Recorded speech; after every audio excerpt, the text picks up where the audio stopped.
জানিস তো আমি কাল এক বাড়ির জানালা দিয়ে ঢুকে পুরো 4টে লুচি খেয়ে বেরিয়ে এসেছি। বাহ, আর একটুও রেখে আসিসনি?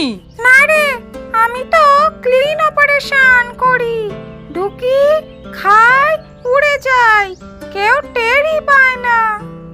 আরে আমি তো তোর চেয়েও বেশি স্মার্ট। আমি একদিন বুড়ি মাসিকে নমস্তে বলে হাসিয়ে ওর হাতের পেয়ারাটা নিয়ে উড়ে গিয়েছিলাম। কি? নমস্তে? হ্যাঁ, আমি বললাম নমস্তে, আপনি খুব সুন্দর। ও হেসে বলল, আহারে পাখিটা কত মিষ্টি।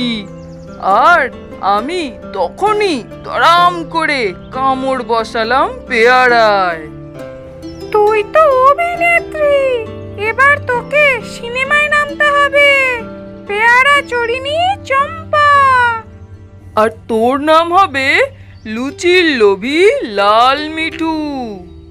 ধর, আমি লোভী না, আমি খাদ্য বিশেষজ্ঞ। খাবার খেতে খেতে একদিন তোকে খাঁচায় পুড়ে রাখবে, দেখিস। আর তোর কথা শুনতে শুনতে কেউ বলবে এই পাখিটা আবার কথা বলে, তারপর তোকেও খাঁচায় পুড়ে দেবে।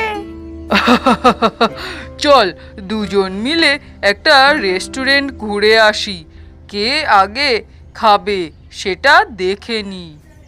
ঠিক আছে, কিন্তু শর্ত হলো যেই আগে খাবার আনতে পারবে সেই বুদ্ধির রাজা হবে। ঠিক আছে ঠিক আছে, রাজা হবে না রানী হবে সেটা খাওয়ার শেষেই বোঝা যাবে।